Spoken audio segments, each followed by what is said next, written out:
Welcome to Black Health Matters. I'm your host, Darryl Armistead.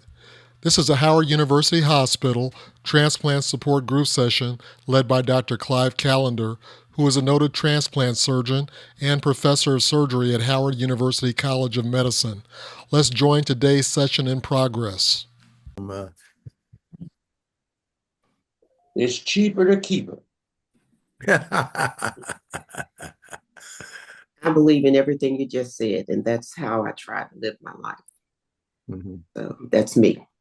Mm-hmm. Yeah. All of it. Okay, any other comments?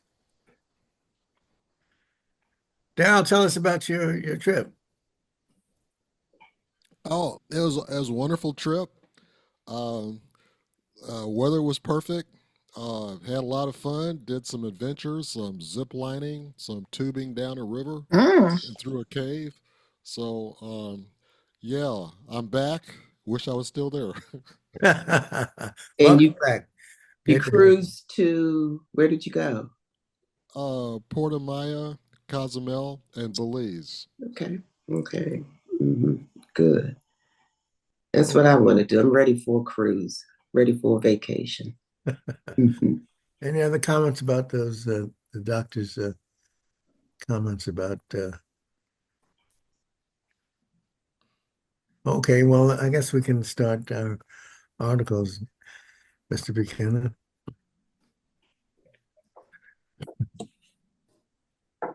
This is an interesting article by Dr. Danae Simpson, and it was published in the New England Journal of Medicine, which talks about doing the things to ensure more Blacks participate in transplantation. The article talks about the fact that while we represent close to 13% of the American population, uh, we represent 30%, 35% of those people who need organs for transplantation, who have kidney failure. And so we're disproportionately afflicted and affected with diseases that cause kidney disease like hypertension, diabetes, obesity, and chronic glomerulonephritis.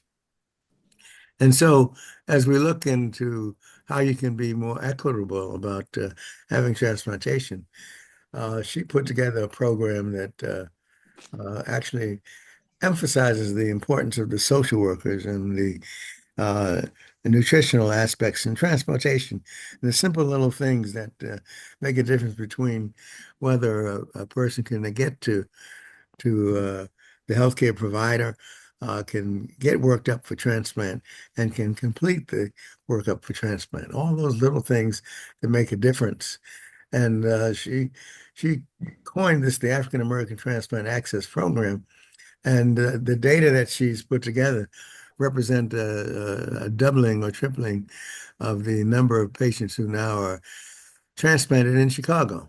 Danae Simpson is a product of is been working in Chicago for some time now, but she did her PhD work at Harvard, and she's been involved in trying to make things better for people of color.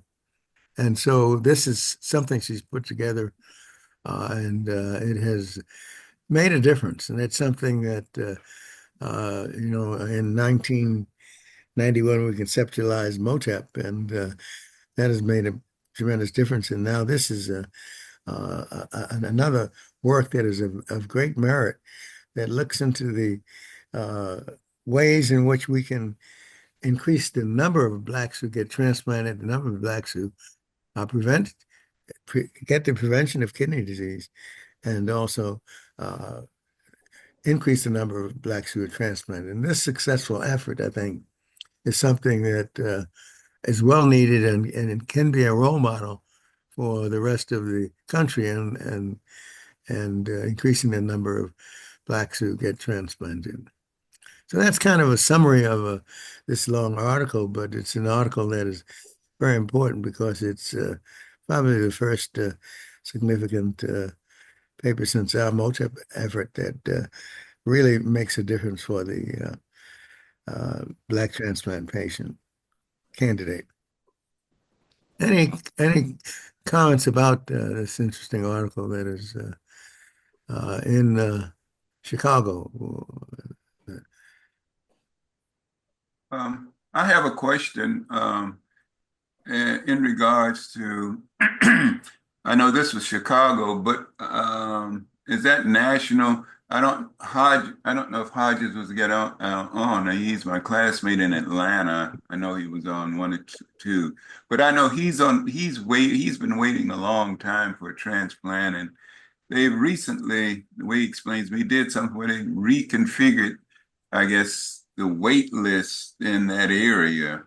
Uh, is there any comment on that or what? Yeah, well, yeah. As a matter of fact, it's interesting because somebody had asked that same question last week, and what happened is that the National Academy of Science and Science National Academy of Sciences indicated that there were inequities in transplantation, that the transplant system was inequitable. And in order to make it equitable, there are certain things that needed to happen.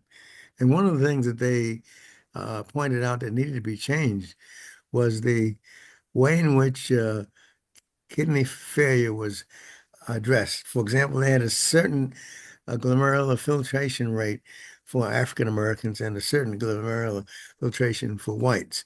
And they eliminated that system and they made all glomerular filtration rates the same for all people of all ethnic groups.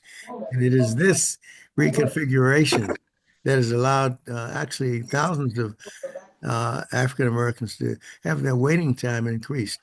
As you may know, the waiting time for patients who don't have living donors, it can be as long as 5 to 10 years. Yeah, And the longer you wait, the sicker you may get, and the less likely you are to be transplanted.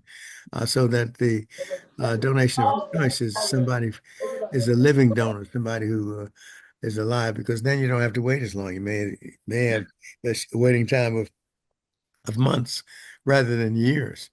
And the success of living transplants is 20% better than the success of deceased donor transplants. So what your associate is talking about is something that has just happened as of last year that decreased.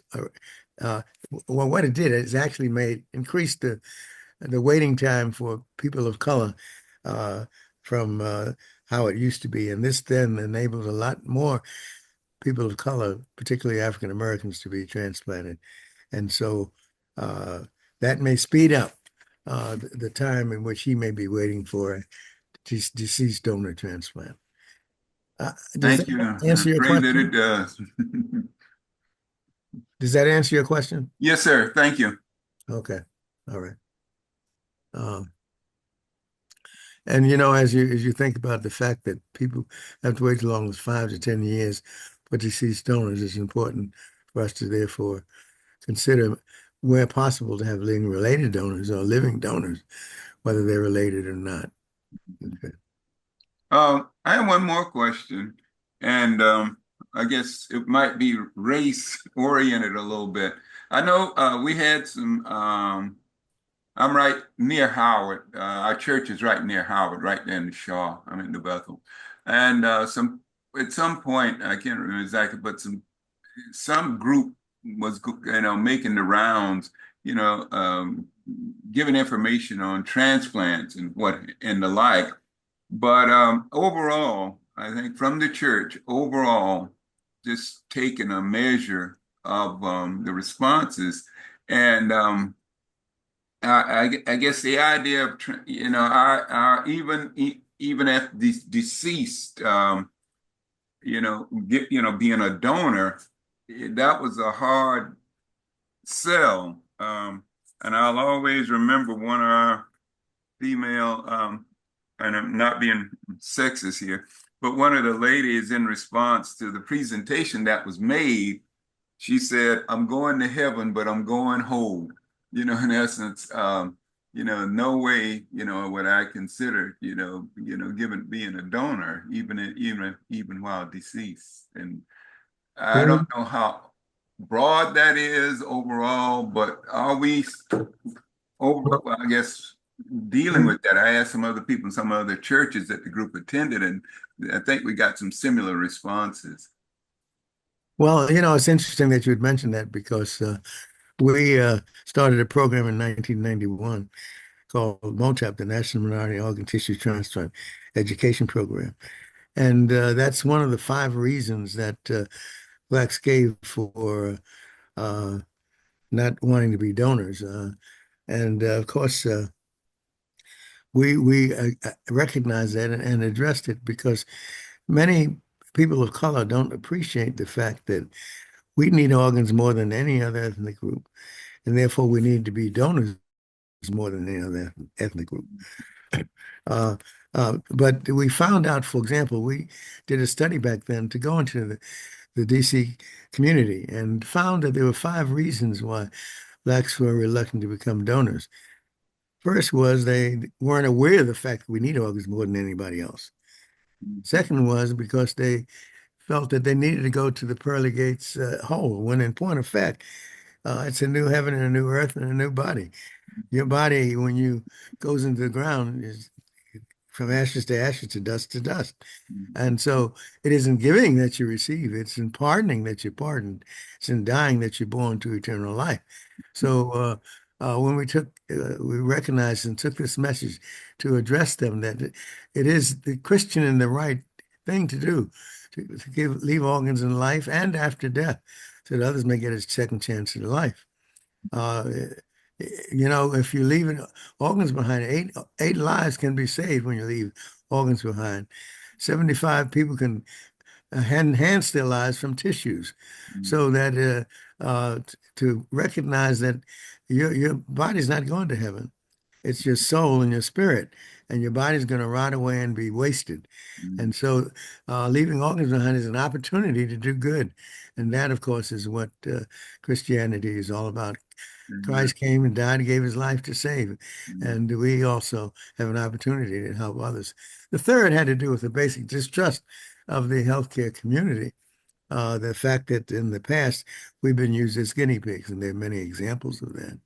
And so that has changed a lot because we've had people of color who now are in positions to help us through that. Then the fourth had to do with the basic fear that if I give my organs and tissues, they're only going to go to white people, when in point of fact, I started the Howard University transplant program at Howard University. And one of the things that I noted that started me going to the churches to talk about the need for transplantation was that 80% of the organs when I started for my Black patients were from whites. And so as a consequence of our efforts, that turned around so that 80% of the organs we got subsequently were from Blacks. And then the final issue had to do with the concern that if I become a donor, that they are more likely to hasten my death rather than allow me to die peacefully. And we now have laws in place that the dead donor rule, that nothing can be done to it, and that when after you're dead, then of course the opportunity can be given. And then the final issue that we had to reconcile was the fear that racism, the fear that if I'm Black and I give my organs, they only go to white people. And so we've addressed all of those 5 concerns. And as a consequence, the number of African Americans who donated had quadrupled, and the number of other minorities who donated has doubled. So that, yes, those are the common concerns that we identified when we started our program. And the first place we went to with our efforts to increase donation was to the churches. And one of the things we noticed was that in the churches, there were more people who had kidney disease and liver disease and needed transplants than any other group. So that going to the churches and going to other groups to get them to appreciate the fact that it is in giving that we receive, and that it is the right and Christian thing to do. And that when you go to heaven, it's it's your spirit that's going, not that body. The body is going to be decayed, and organs will be wasted there. So anyway, that's my long-winded response to your question, Deacon Davis. Thank you. You on your second point, you preached the sermon. Amen. Thank you. John Buchanan?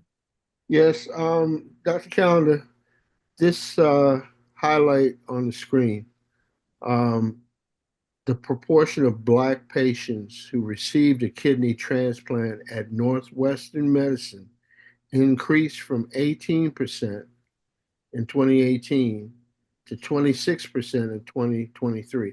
Is that proportion out of the total number of patients That's, yeah, in Chicago, yeah. in Chicago? Okay. Yeah. And that's why this is one of the first programs of its type. They also mentioned there was a previous program at Northwestern for the Latino Hispanic population, and they also increased their donation rates. And this program that they have is modeled in some ways after the successful program they had for Latino Hispanics. And the reason I brought that up is because it reminds me of your lecture that I heard, 27 years ago at the NIH, where you mentioned that Black recipients were so high. I think it was like 65%, but Black donors were only like 15%. So we needed to increase that. That's exactly right. And now that number has increased from 15% to close to 30%. So we've come a long way, but we've got a long way to go because, as we mentioned, we make up only 13% of the population, but we make up more than 35% of the people who are waiting for transplants. And when you talk about minorities on the waiting list, we make up close to 60% of those people on the waiting list are people of color. So this is an issue that uniquely involves us. Okay. Thank you for your attention, and we can go to the next one. Now, this this is a subject that many people are talking about. And yes, pig kidney transplant trials have been approved by FDA, and they're going to start next year. No, they're going to start this year. I'm sorry. Next year, it happened in 2024, but this is 2025. And so the question is, would you say yes if somebody offered you a pig kidney transplant because they couldn't find a human kidney transplant for you? And that's the question we'll ask. This is an article that looked into it and found a wide variety of opinions. And so it's good for us to get a sample of your thoughts.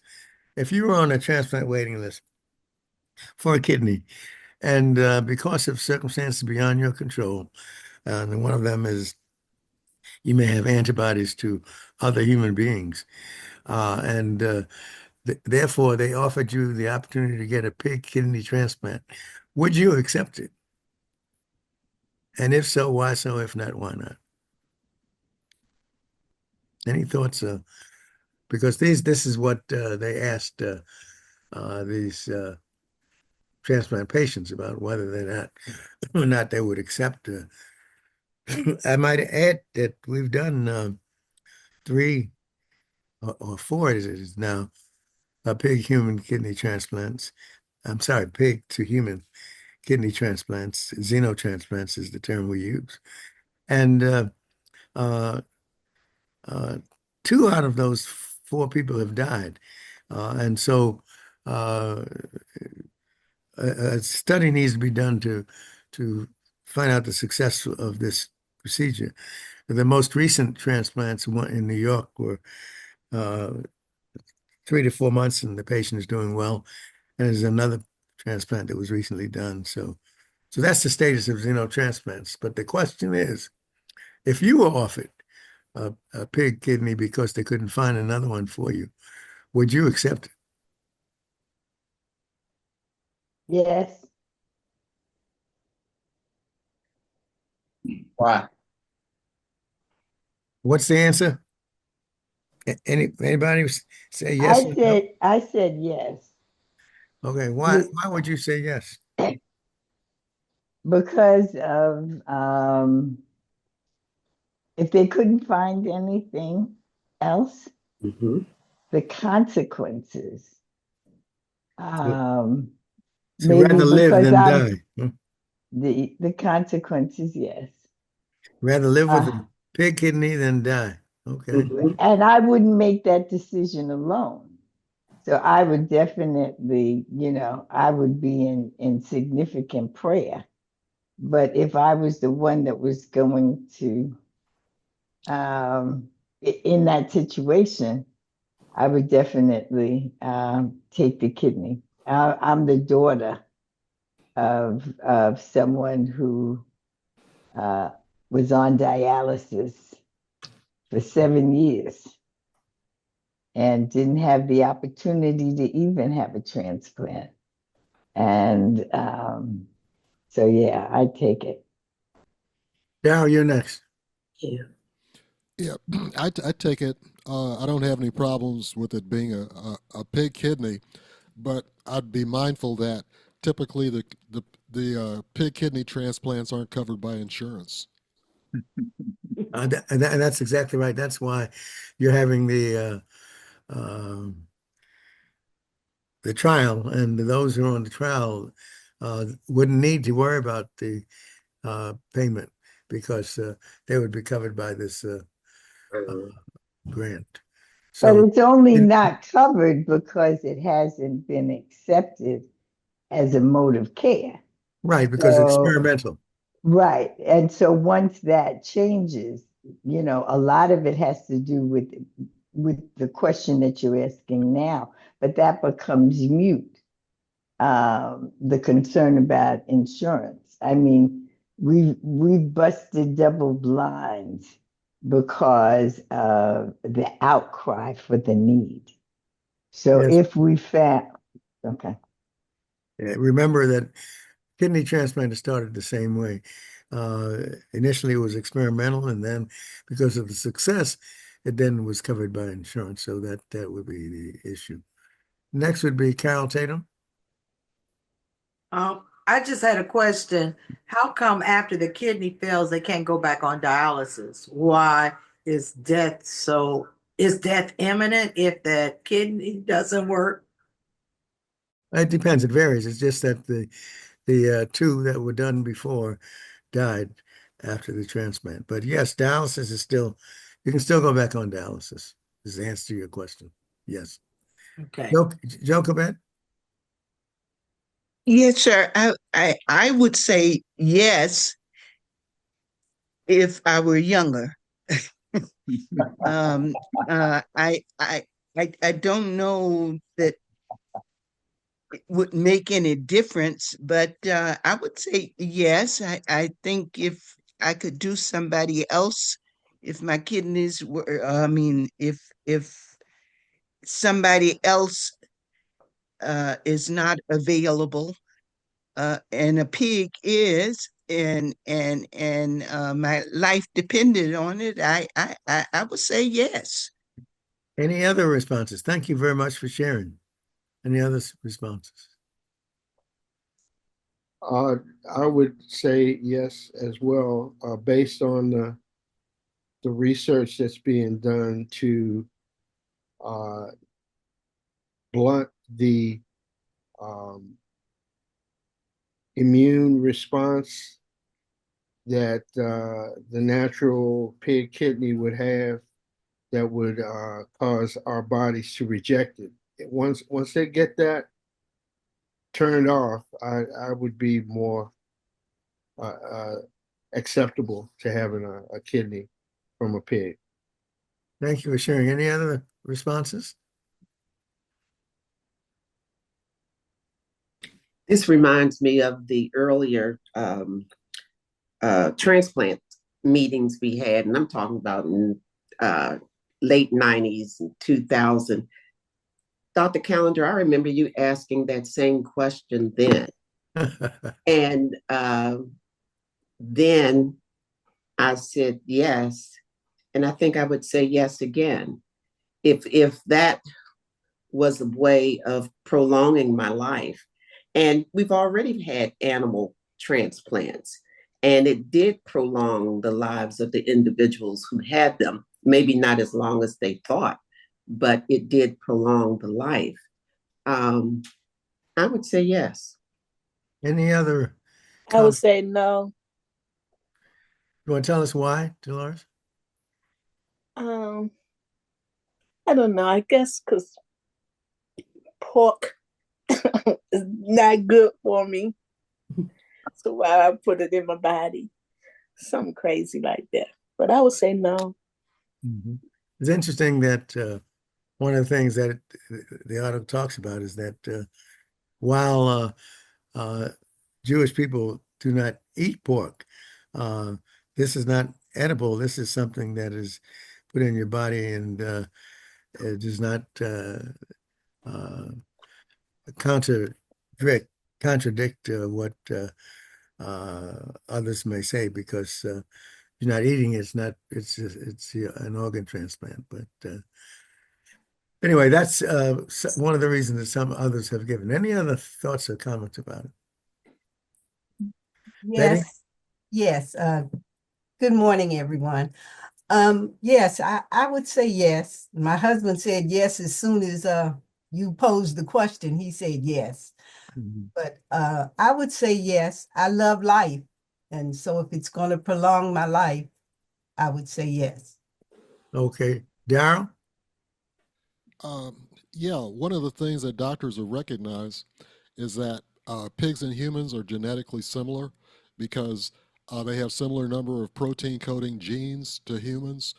They have many similar body proportions, metabolic processes, and adipose tissue distribution, and similar brain size, structure, and composition and development.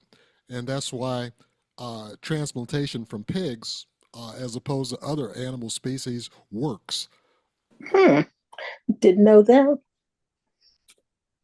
Thank you, Darryl, for broadening our horizons. Any other comments before we go to the next article? I thought it was important for us to at least consider it because this is something that's decision that many of us may have to make in the future for some of our relatives or friends. Okay. Dr. Calendar,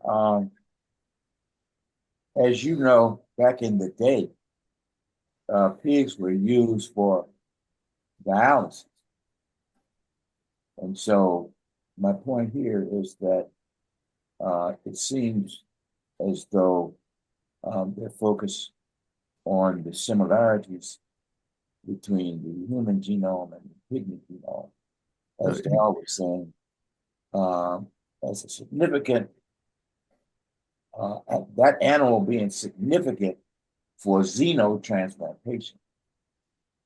And it's interesting to know that we still do tissue transplants from pigs with heart valves and other things that keep people alive today. So that many of the uh, heart valves that are placed in are pig valves. So yes, Yeah, so yeah, dialysis as well. that's One true. thing to worry about would be after you get the transplant, will you start eating like a pig? Any other comments you want to share? If not, we'll. Yes, I remember some 900 years ago when I was in college, we had a pig for anatomy and physiology class, and we each had to adopt a pig and do all of the dissecting and tracing the blood and looking at what the heart and the lungs do and that kind of thing. I right now I see the importance of that, the relevance of that. Um, uh, then I thought it was stupid, but anyway, yeah. Okay. Thank you for Yes, sharing. Thank you for sharing. yes, I guess I would come down in the no column, and it's probably because, well, partially because of my age, and then I have to consider my other overall health. So if I was offered a pig kidney, I don't know. I guess I'm kind of on the fence about it. Okay, well, we've all got time. Okay, thank you very much. Let's go to the next article then. I'm kind of curious as to what John Tatum would say, since he's the one person on here that has had transplant. Life is better than death, so the answer would be yes. Mhm. I'll say yes, Lord, yes. Kind of thought Okay, that. thank you for sharing, John, and thank you for the question. Now, we talked last week about the fact that the going issue of the day is the new administration and what it's doing. As a matter of fact, I've got someone who's going to join us on March the 20th to actually talk about uh, what are the things that we can do to try to keep on keeping on in this time when we are being uh, addressed by the new administration in a variety of ways. And this is an article that attacks the federal censorship and their attacks on science, which opens the door for us to uh, share our thoughts about what's happening now with the new administration and its attacks on National Institutes of Health, the CDC, USAID, which is now being addressed by the Supreme Court uh, and other court systems. So, the AMA has come out and talked about the fact that this is just the antithesis of what should happen. Uh, and what are your thoughts and comments about the new administration's efforts to change science all around and to censor uh, much of the scientific industry? What are your thoughts about it? It's clear that the AMA and the other scientists are opposed to it.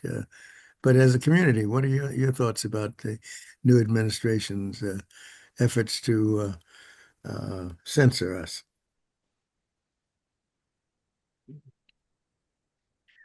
John Buchanan? Yeah, my reaction is that their motive is based on fear. They're afraid that, and I don't know why this is. They're afraid that science is going to expose them as frauds. And I remember when Trump got sick, he caught COVID and had the immunosuppressants administered to him. That I don't know if they were immunosuppressants, but the treatment that he got, which was brand new, uh, I remember him coming into the White House and taking his mask off, saying, we don't need this. Their their understanding of science is skewed. And I don't know why that is, but they're afraid that they will be exposed as ignorant. And that's what I believe they are to deny science. Science is, based on truth, and they don't want to accept the truth. Thanks. Darryl? Yeah, they don't want people to trust the expert community, whether or not it comes from the scientific medical community, governments, or established institutions. Where it used to be in all the top government bureaucracy, you had experts that were giving opinions. So they don't want general trust in our institutions. They want people to trust what comes from uh, the ruling party, whether it's Donald Trump. Trust what I say, not what you hear other people say. Any other comments? Floor is open for any other comments you may have on this subject, which uh, is very timely. No other comments? Yeah, it's to definitely produce chaos and distrust. I don't believe, and I think that there are several journalists at the beginning of COVID, the example that was used for the president and his treatment.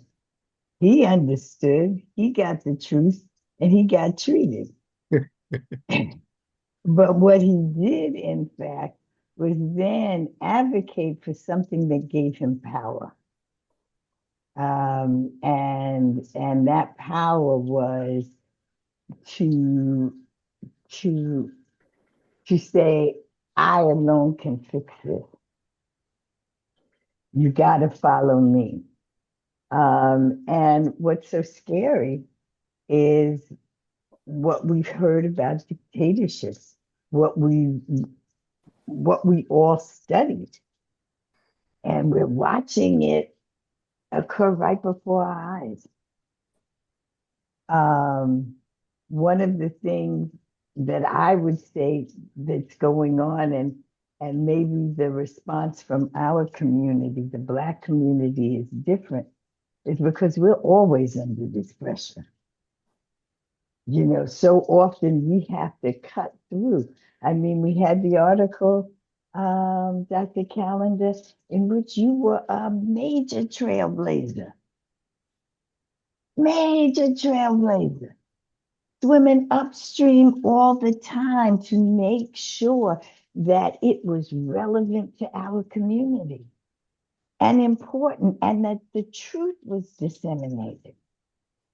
And now we see others coming along, like the American Medical Association, coming along to catch up to what has been published out of the National Medical Association's journal for over 100 years.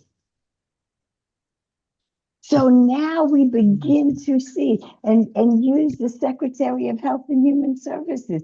He is a vaccine denier, but his kids are vaccinated.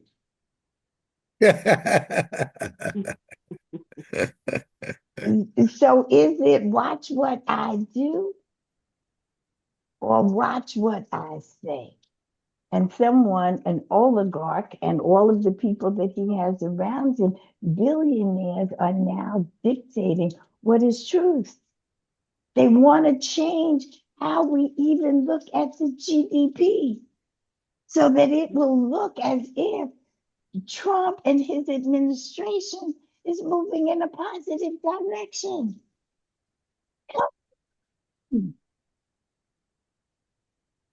Tatum? It's not blaming. Okay. I'm finished because I could get on a soapbox.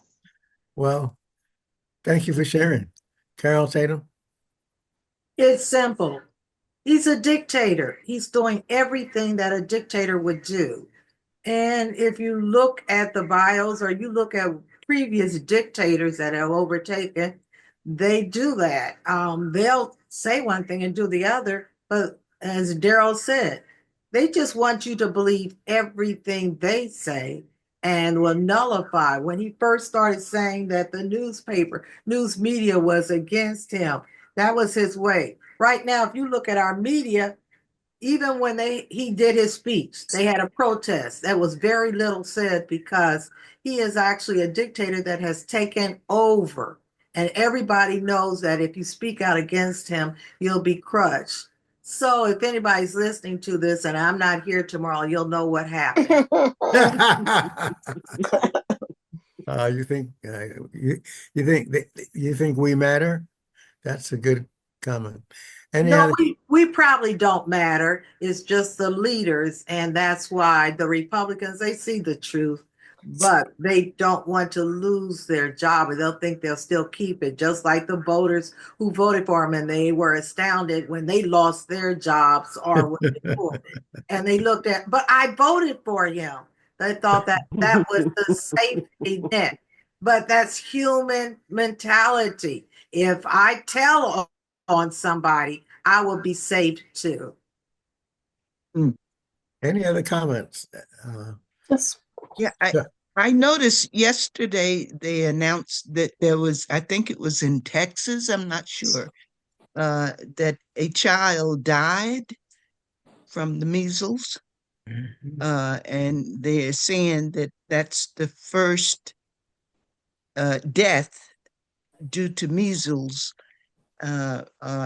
since this outbreak has occurred in the United States, that is. Yeah, we That's have an that's article. the next article. We'll talk about that in just a minute. Oh, okay. Any other comments, thoughts about this? If not, we'll move on to the next article, which Jacobette had mentioned.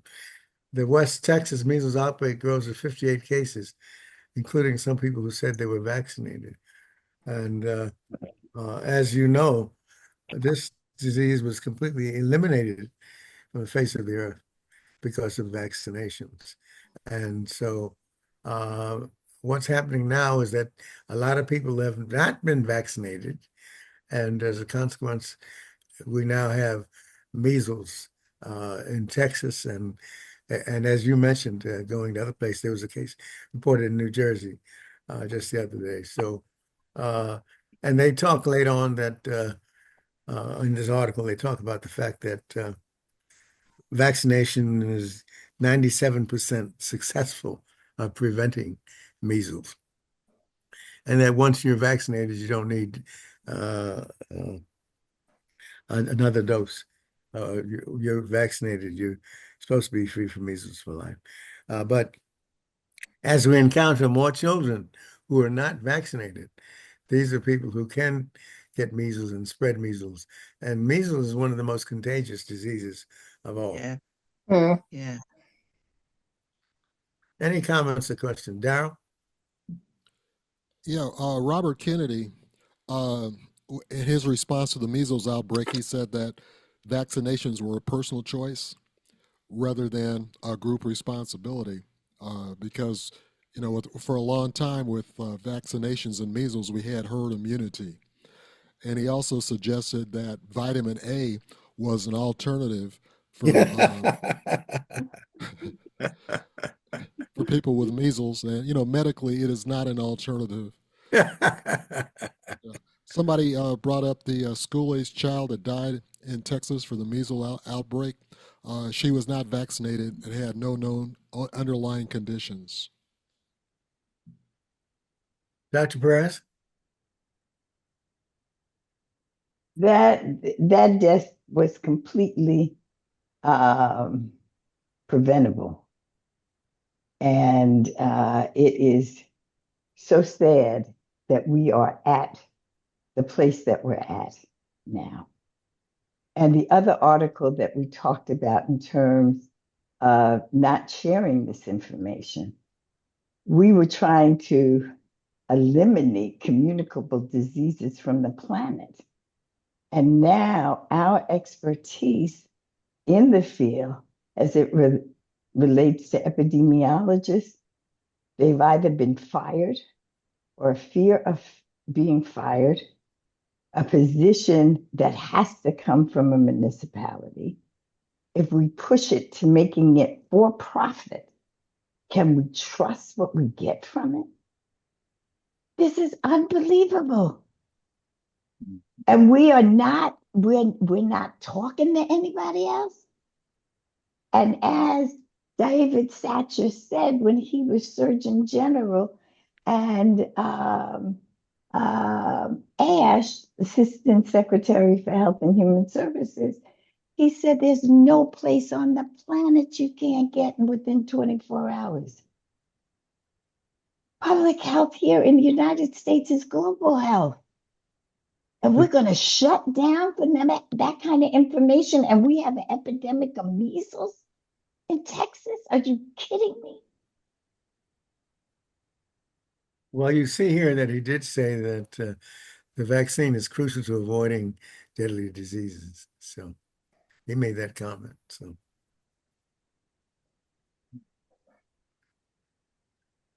that's what he said publicly. Behind the scenes is another story. Any other comments about the new Secretary of Health and responses to the measles outbreak in Texas, which is spreading?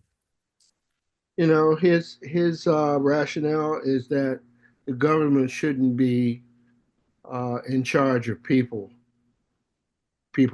decisions. It should be, like Darryl was saying, a personal decision, to get vaccinated. But in this day and age, with measles being, so virulent, that I believe it should be mandatory, especially for schools, for students. Okay, any other comments? If not, we'll move to the next article because Oh, you made it yeah, clear that. Darryl, you had a comment. yeah. My comment is that so many people live in a bubble where they're not getting information. They're only getting information that's handpicked. And what I mean by that is 49% of the way that Americans get their news is by television, but 20% get their news from social media. Fox is the number one news show in the country, and so if you're living in a box, in a bubble between Fox News, social media, and if you've already, shown a like that you like right wing news information on social media, you'll get flooded with that. And so, living in that bubble between right wing talk radio, Fox News, and right wing social media, you may never hear that some of these bogus cures are just bogus. Things like hydrochloroquine that was, said to be a cure for COVID, or vitamin A for measles. You get that information and you run with it, and you do things like, when Trump said drinking bleach could could kill COVID, well, he'll kill you too. But the people that actually drank the bleach, took the hydrochloroquine, um, you never hear about Results. the sad results of the people that try this stuff. You can over medicate yourself with vitamin A and kill yourself that way too. But you never get it in your news bubble. You never get the downside. And in your world, all the bogus information is the gospel truth. I wanted to add, Dr. Calendar, that you see the number at the top there, 159. Last week it was 58.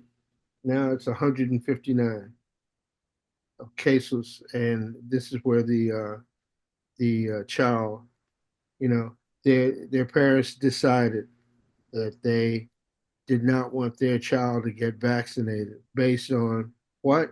I don't know, but it seemed to be okay. Seemed to be, I don't know the correct word for what I'm trying to say. It was authorized by the government, you know, that you can make that decision and end up killing your own child. It's a sad commentary, really sad. Yeah. Dr. The Perez? leading disinformation is that vaccinations will make your child autistic. Yeah. Dr. Perez? I'd like to go back to what we learned, maybe as a answer to what we do about this. And that is, where did you go with the information about living donations, or getting rid of all the myths about donating your kidneys and other types of transplantation? Where did you go, and what population had the most significant impact, and why? And is this the kind of information that we need around infectious diseases and vaccination that we should move forward with?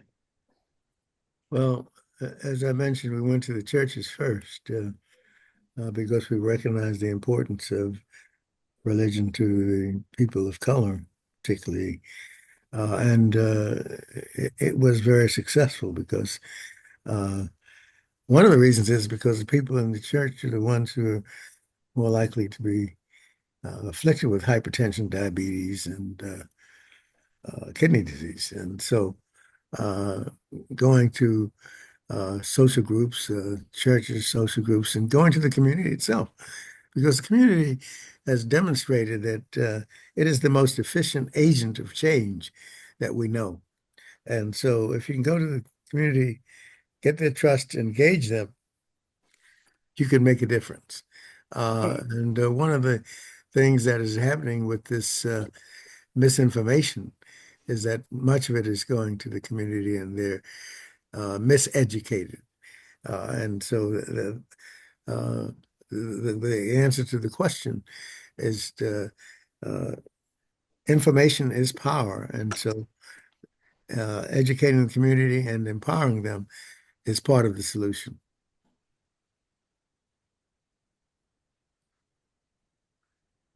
Any other comments? If not, we'll go to the next article.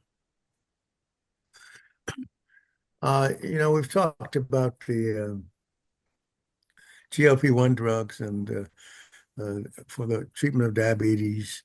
And this is a new study that found that for type 2 diabetes, few hospitalized patients were actually ever given GLP-1 drugs. And so the question is whether this is becoming the treatment of choice, whether it should be or whether it shouldn't be. I think it's time to recognize that, yes, this is a wonder drug, but it's also a drug that has not yet been popularized. It's been popularized among some diabetics and especially with obesity, but apparently it has not manifested itself in having people who are hospitalized with diabetes, type 2 diabetes, being given these drugs. So we've talked about it, but we haven't really put it into practice. That's what this article is saying, that we know that the data that says that the GLP drugs are effective at treating diabetes and are effective at treating many other diseases. But yet the practice of it has not yet kept up with the preaching of it. Any comments or questions on this, Dr. Perez? Could that be cost? Well, Because now Medicare pays for diabetes for yes. GLP-1, so it's not likely the cost. More likely the practice.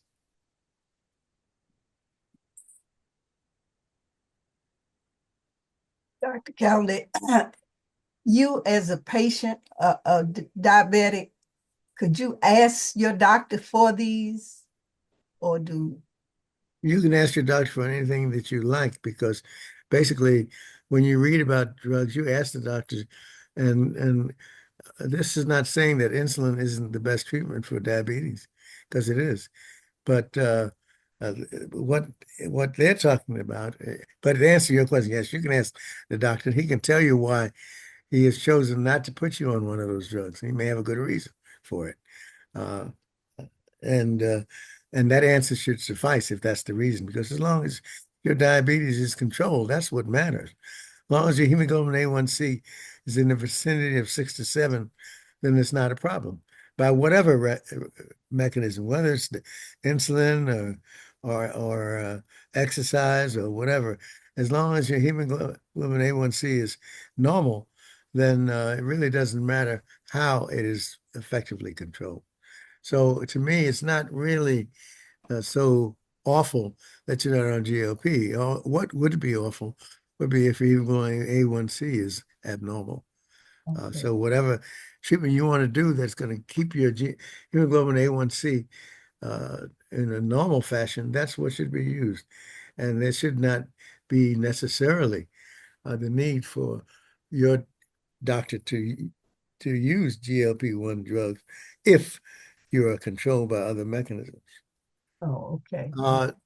John Tatum? Yeah, is Ozempic one of the main GLP drugs? Is what? Ozempic. It's one of them, yes. It is one of them.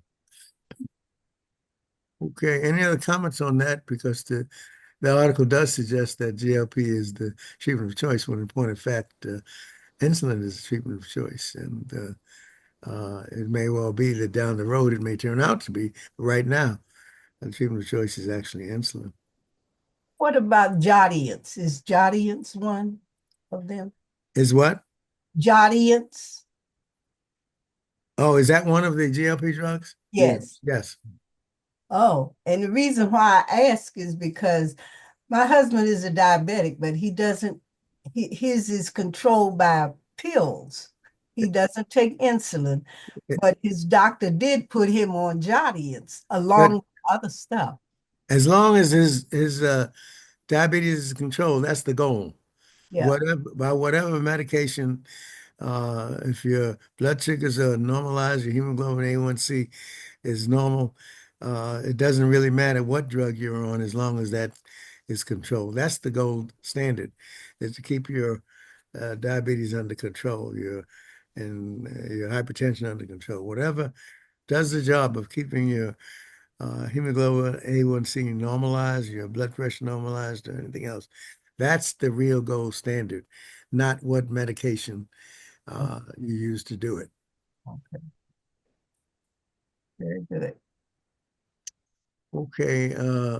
Now, this is an article that is probably more important for those people who have cancer, because we now are curing cancer in many instances by immune checkpoint inhibitors.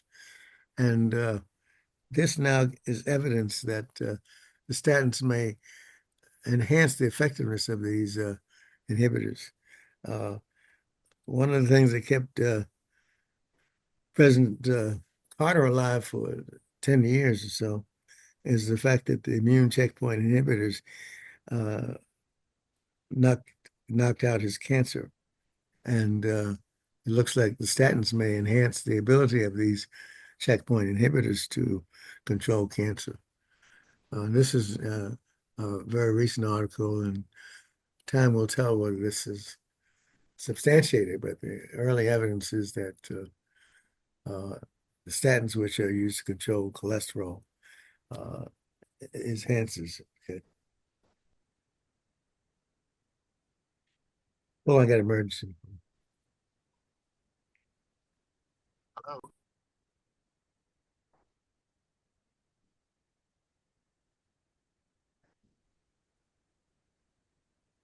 So, Darryl, do you think that um,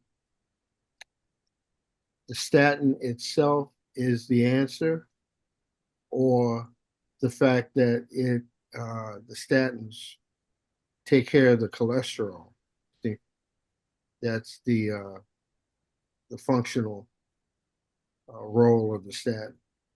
Yes. Any other comments about the article? Sorry, I had to leave. My wife's in the hospital. I had to address that. Any other comments about this? If not, we'll move to the next article.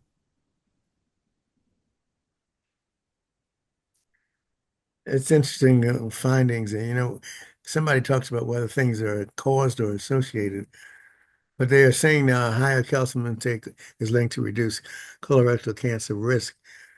And higher calcium may reduce cancer, but it also may increase the risk of arteriosclerosis, which we all encounter as we age. But anyway, this is a study that has identified those who have more calcium in their diet have less cancer.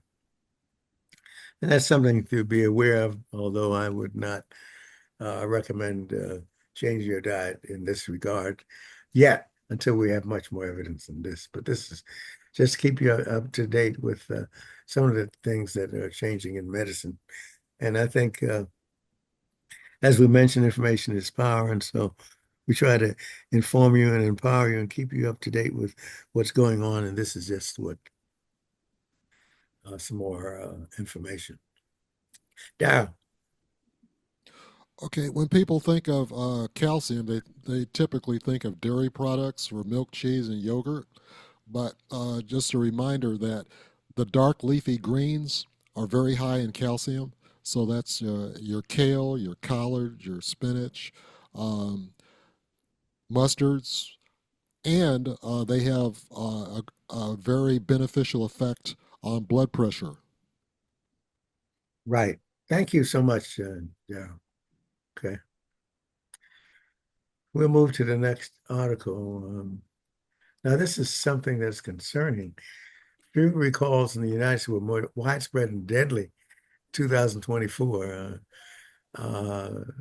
They talk about how contaminated foods is causing a growing number of illnesses. They talk about the McDonald's onions. They talk about other contaminated food, and it kind of reminds you of the importance of preparing your foods at home. Uh, uh, uh, I think the E.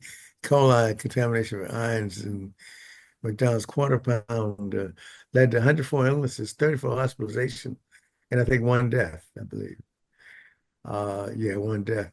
And this Boar's Head Deli meats led to 10 deaths. So, and then contaminated meats and eggs. So, because of a salmonella outbreak. So it is true that some of our foods are killing us. So we have to be careful about what we eat, and we have to make sure that if we're eating foods that are not uh, uh, helped by having uh, heated or other ways, that raw foods can be dangerous. And so there is a Food Safety Modernization Act, but sometimes we are the best protectors by making healthy choices. We rely on the CDC in the past. Whether that will continue or not is another question. But the best protection is to make sure that the foods that you eat are adequately heated and that they're safe for you. John Tatum, and then Carol. Yeah, in the past, we've talked about foods that are prepared with contaminated hands. And so that's another thing that has to be factored in. We talked about sushi and some other kinds of fish prepared by human hands that were contaminated. Yes. Thank you. Carol? Some time ago, I'm thinking about the 50s and 60s, a long time ago, when church people and congregants, and they fix their foods mostly from scratch. And so consequently, they left them out all day, didn't think about refrigerating any potato salad because the artificial and the ingredients weren't there, the additives. So the preservation. So I'm thinking back those days when they had even potluck and everything. Very few people ever got sick. You never heard of anybody getting sick at a potluck.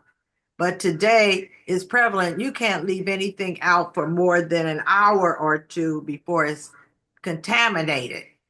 And I'm thinking about the processed foods. Probably they're processed so well they could stay for ages, only in certain conditions.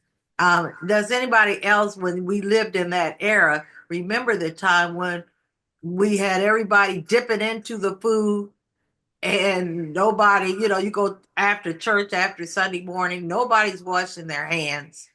And, and they had potato salad for every funeral. They had potato salad and fried chicken. And that potato salad was out 2 or 3 or 4 hours and no one got sick. Yeah, I remember the days well because it was automatic that you didn't worry about eating after church because you ate at church. And yet, as you mentioned, I don't know of any single person that ever got sick in those days. Somehow we were protected. I don't. Yes. But anyway, your observation is quite accurate. Mhm. John, you Some had of us went to church for the fried chicken. Mhm. That's true too. John Tatum, you next. Yeah, we always talk about pre-COVID days. And so those were the pre-COVID days. COVID changed everything. But my comment is that, we have been bombarded with the health industry coming in to our establishments and, looking for licenses to prepare food in churches and so forth. So now my church, they used to prepare potlucks, yeah, but now they have to have a licensed person in the kitchen. And we used to also have, not only do we prepare the food at church, but we have caterers bringing in the food. And those caterers had to be licensed. So now, post-COVID day, you have to have a license, or else you're going to get cracked down by the health establishment. Thank you for sharing. That's interesting because as you go to church, they have different practices. Any other comments on this article that emphasizes not leaving food out, washing your hands and utensils, and staying informed about recalls when they occur? Deacon Davis, you had something to say? Oh, yeah, only one thing. Miss Tatum was so right. I'm from the rural South, from way, way out. And I guess I'll show my age, but even when we really didn't have the availability of refrigeration, as she was speaking, we still had that potato salad as she made mention of. But I'm amazed, though, she's most correct that we did not have, any foodborne problems, outbreaks. So it's interesting, and how far where we are now in the situations that we have. That is quite interesting. Yeah, I can't agree more. I remember back in the 50s, that was the way it was done, as you mentioned, and as all of you have indicated, nobody ever got sick in those days. Yeah. Thank you for sharing those comments. Now, let's go to the next article, then, please. This is an article that is interesting. It reminds me of something that John Robinson used to say, that the more you expose people at the younger ages to things, the less likely they are to be allergic as they age. And this points out that if you give a diverse diet before 9 months, at the age of 18, they're less likely to be allergic. Whether this is true or not is something this study has identified, and it's interesting because we have so many people who have allergies to different foods, and some die from these allergies. So, and of course, peanut is probably the commonest of the allergens. But any other comments about this diverse diet at 9 months? That's kind of early for a diverse diet. But anyway, what are your thoughts? And they identify the allergens that they're talking about. Lucille, I'm saying Dr. Perez. Absolutely. This is, how our recommendations for feeding children, young children, has changed because I've seen in my limited years that it's gone back and forth, like not introducing anything other than fruits and vegetables, um, being solely breast milk for the first 6 months, and then slowly introducing other foods.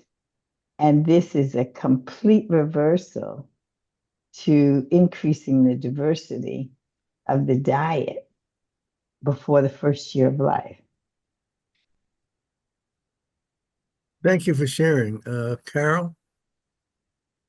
Again, I think they're going over the top because thinking about older times, babies were born in sterile condition, and now they're very sterile. And even as children get older, they can't go outside and play in the dirt. We're keeping these things so, and the babies couldn't eat breast milk and all that. That was fine because that was fine, but introducing this and trying to prevent the food allergies, um, just because of our conditions, I think the environment is too sterile. And they had a report just recently, people that were in outer space in a very extreme and sterile condition, they came back and they had more allergies after coming back to Earth that had all of these germs and et cetera around. So sometimes we can have too sterile. And they've even found that some of the baby food, when it used to be that mothers just, they had to eat table food, they were ready for table food, they just ground up the food that they were eating. But now you buy the Gerber and everything. So it's becoming too sterile and we're making ourselves sicker. Darryl, thank you for Okay, sharing. Yeah. when I was growing up, my mother cooked every day, and she got a lot of foods that were seasonal, in season, and so we had a lot of diversity throughout the year. When you look at current people that are having babies, most of them don't cook anymore. They get takeout, fast food, restaurant dining, and restaurant dining can decrease food diversity because you get whatever's popular. They tend to have a lot of homogenous menus, and so babies today aren't getting the same diverse diet typically that I got when my parents didn't eat out and cooked every day. Thank you for sharing. Okay. Uh, a word to the wise is sufficient. So it's an interesting observations. Next slide, please. Next article, please. Dr. Calendar, our only problem is there's nobody on this whole panel is baby producing age. I mean, the women, you men can always do that.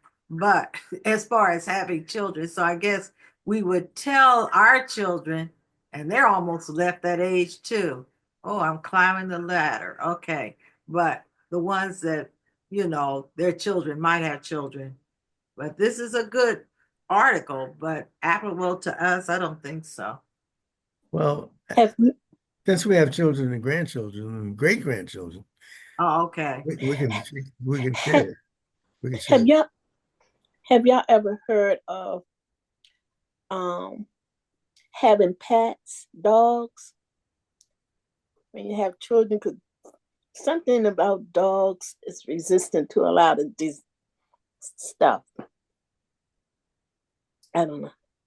I'm not quite sure I understand your comment. Could you repeat it again, please?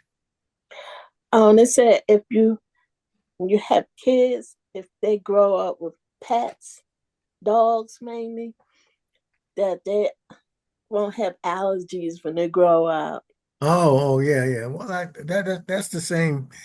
That's very similar to what this article is saying, which is very similar to what John Robbins used to say, and what Carol Tatum is suggesting is that the more diverse things you expose your children to at younger ages, the less likely they are to be allergic.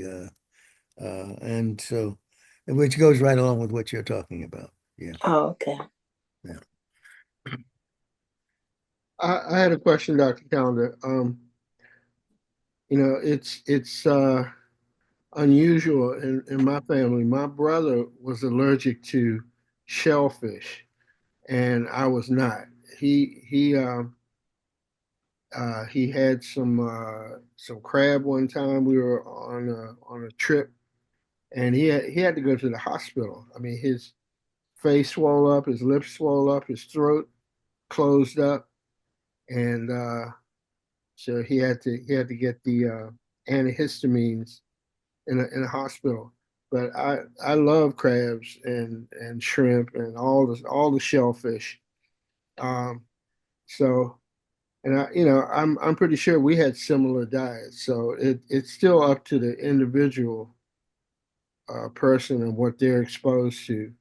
Uh, Yeah, this is a topic that we've talked about before, and I need to get an immunologist to help us understand this because your point is very well taken that we don't understand all of the ins and outs of the immune system and why somebody's allergic to it. And I think somebody expressed that they had no allergies to shellfish or anything until they got older, and then they suddenly developed allergies to shellfish. So there are aspects of the immune system that we're not sensitive to, and hopefully I can get an allergist, immunologist to talk to us about that at some point. I had that same experience as a teacher. I wasn't allergic to or sensitive to grass pollen, and I think when I turned 50, that's when it happened. You know, I remember the landscapers were outside of my window at school over spring on, and they were cutting the grass, and the dust came in, and man, it hit me like a ton of bricks, and I never had any reaction like that before. And since then, I have had to take Flonase and stuff like that to minimize the effect of pollen. Thanks. Thank you for sharing, Dr. Perez, and then Darryl. I'll say. I was just going to say that we're in pediatrics, we're moving to get people desensitized when possible, as opposed to addressing or the movement is because we can't control the environment, especially with children. So trying to get them desensitized to whatever it is that they're allergic to has been the thrust recently. Thank you for sharing. Very important point. Darryl Austin. Yeah, things like shellfish allergies are primarily caused by genetic predisposition. Family history means that it doesn't hit everybody in the family chain, but it could hit some people. Thank you for sharing. Okay. Janice? Yes, we're talking about allergies and the situation that John Buchanan was saying he's not allergic, the brother is. With my household, we ate a lot of fish. We ate fish all the time. And Chris went into the military and came home. He said, "Oh, now I'm allergic to fish. I'm allergic to nuts." I said, "You don't know what you're talking about." That's what us mothers would do. And we were at a dinner not too long ago, and I had a chicken dish with peanuts in it. And he didn't want what he had, and he's eating mine, and all of a sudden he crunched, "Are nuts in this dish?" I said, "Sure." I mean, I saw the reaction. I thought he was dying. And the swelling and the throat closed up, the sweat, and we had to find a near hospital, and we ran in, and he was trying to log in, and I yelled allergic. He had nuts, and they ran out and got him and took care of him. And now he is allergic to nuts. He's allergic to fish. And I say that because Easter is coming. Fish Fry Friday is what we call it. And that was one of my husband's favorite times of year. We have everybody in and we would fry fish. "Mom, I'm going to do it this year." I said, "You almost died last year." Dad want me to do it. And I mean, he has the gloves, he'll put on the mask, and he'll go through it. But I just found it strange. Why then? Military. And he said it was the shots they gave him when he went overseas. And now he is allergic. So I don't know what was in that shot, but all his life he had nuts and he had fish. I wish I knew.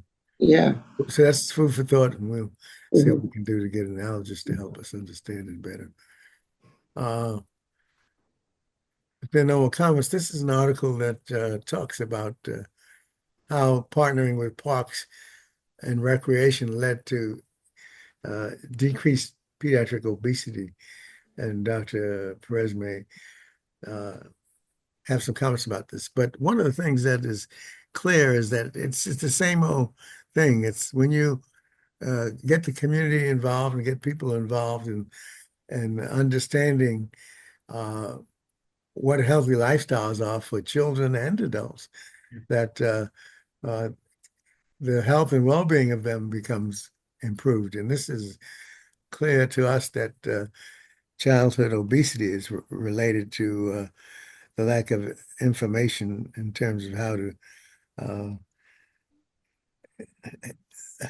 keep children to a healthy lifestyle. Dr. Perez, do you want to make any comments about this article? I can't agree more that it's going to take, or it takes a village to raise a child. And we know that you have to increase activity in order to burn up the calories. And you got to get the community involved. As we're getting ready to move into boycotts, I remember boycotting the A&P, and that meant that I had to go and get the groceries, which was further than the A&P, for all of my neighbors. So it's important for us to get our children to have a healthy community, a safe community where they can travel, where they can be active, where parents know that their eyes on their children, and that we're all responsible for each other. And I think, this is a perfect example of What it. is problematic to me, Dr. Perez, is why the schools have not brought back exercise into the school system. They talk about nutrition, but they eliminated the exercise and all that, which is important part of keeping kids active. Why is it that we don't have that anymore in schools? Any thoughts from you teachers as well as you, Dr. Perez?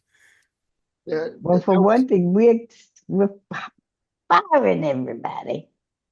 We don't have enough for supervision. Um, it's but To me, that's not a good answer. we have the facts and we go in the opposite direction. Yeah, why? Why? Okay, two teachers have their hands up. John Buchanan and Carol Tatum. yeah. I remember when I was in elementary school, we would have lunch. We have French apple pie, Mountain Dew, uh, pizza, a lot of things that they have eliminated from the school age diet now. I mean, we used to have cookies and milk at 10:30, before we took our nap. So, the school system, and Dr. Perez brought it up, and that was the next thing on my mind. They're talking about parks and recreation, but the school lunches, that hits them every day. Parks and recreation, maybe only on weekends, or a couple times a month, maybe, but school lunches, they affect these kids every single day. So, and they've really taken a lot of interest in getting those the pizza and all that, fattening, prepared What food. about the return to exercise? Oh yeah, oh yeah. But sometimes they actually cut out PE out of the courses because of budget cuts and because of the emphasis on reading and math. They cut out the physical education. It's amazing. Thanks. Carol Tatum and then Darryl Armistead. Okay, it's all our societies, our culture. We parents had to start working, especially after World War II. Kids going to school, they did have recess in the 50s and 60s. The 70s came along, and then all of a sudden, boom, test scores came. Principals start looking at you're spending too much time because they had a recess. Parents are working. They became in the 80s, latchkey kids, 90s. They couldn't go outside and play like they used to. Then all of a sudden, a teacher we were put up on the strength. Your kids are reading below level. got to get everybody on the same level at the same time.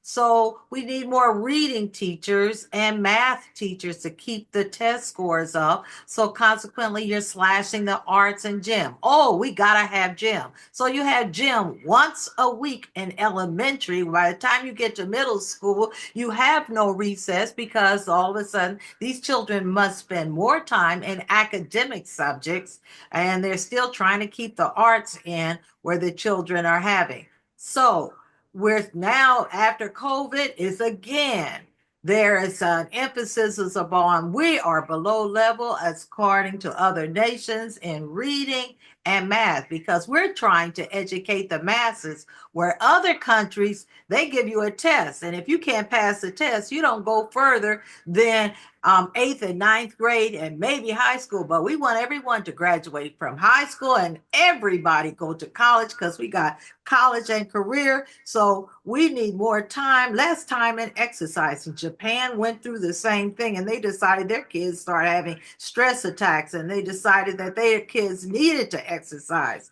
We're feeding our kids more McDonald's because parents can't cook. It's a vicious cycle.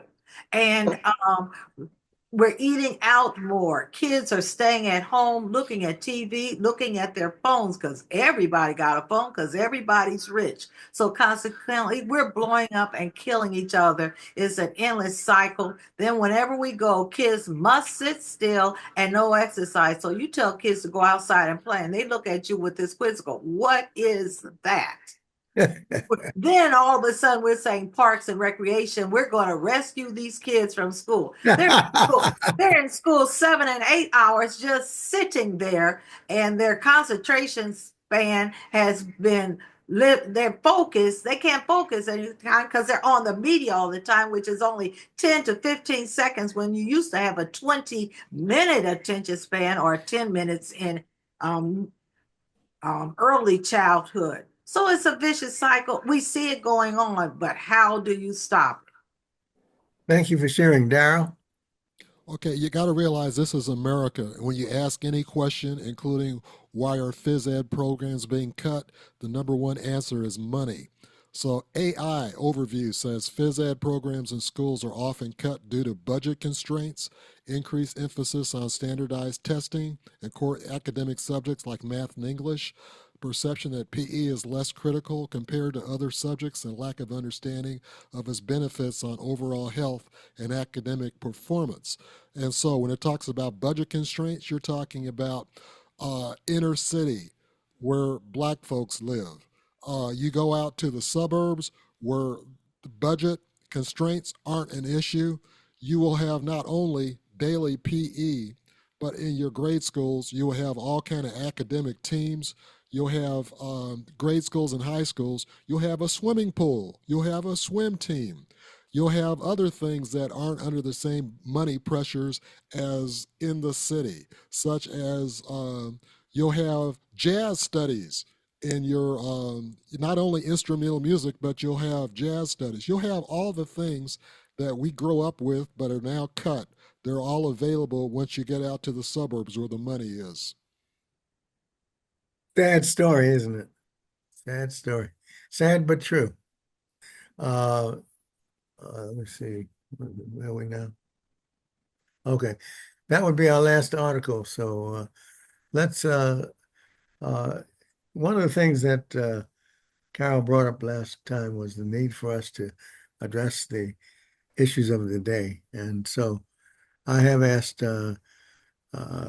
Dr. Wayne Frederick, who used to be the president of Howard University, on March the 20th to address the issues of what we can do as we address the new administration's war on diversity,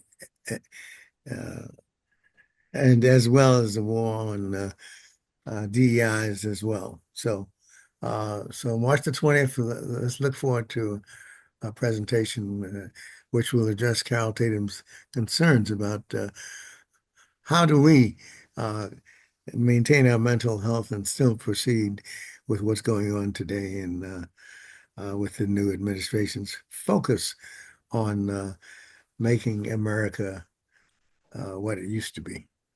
Any other comments or questions as about that subject?